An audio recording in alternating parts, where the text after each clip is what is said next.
David Seymour. Mr Chair, I'd just like to commend the member on her commendation, but I think for both our interests, reputations and future career prospects, we should try not to make a habit of it. Mr Chair, I'd like to speak to a supplementary order paper that I have on the table in my name. It is number 207, and it's really quite a simple thing. At the heart of it, it amends the Companies Act so that companies are able to send out their annual report in an electronic format rather than a paper format. It's a very simple thing. But I do actually want to just pay a tribute to Matt Ducey, who has been much maligned for introducing this private members bill, because he did use the private members ballot for the purpose it was designed. He's an electorate MP. He had feedback from his electorate, business people in his electorate, who said, we have to send out these reports in paper format. The cost is killing us. The environmental impacts are highly negative when we know that 90% of the business, when we do our banking, when we take our orders, when we do our commerce, we do it electronically. It is absolutely archaic that the Companies Act requires us to send out a paper format report every year and upon request.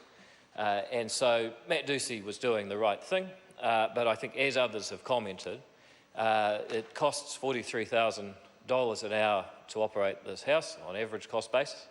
And it was a very large use of this house's time and therefore taxpayers' money to make such a minor amendment through the whole private members bill process.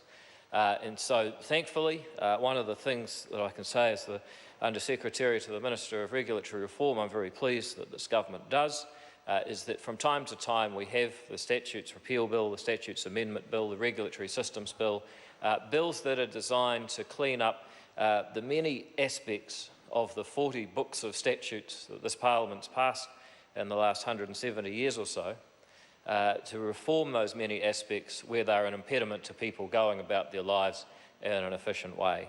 And so this SOP is not a complex one. If you go through the various sections, it amends the Companies Act wherever there is a requirement for a company to send out a paper statement. It is replaced with the option of sending out an electronic statement.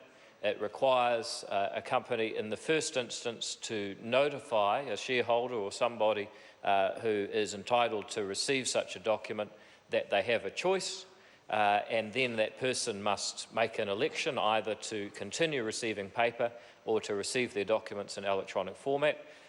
If the person fails to make that election, then the company no longer has an obligation to furnish them with a paper statement. But if they elect to have electronic statements, then they will receive this correspondence in an electronic format for the rest of their association with that company. And that is a very small thing this government can do, taking up a small amount of the House's time in order to make it easier for people to go about their business, build their companies, and actually create wealth and opportunity for New Zealanders up and down this country. So I think, Mr Chair, you're probably detecting that I've actually spoken as much as one can speak on this, but I'm very pleased to see the House considering this SOP, and I hope that all members will consider supporting it. It should be non-controversial. Thank you, Mr Chair.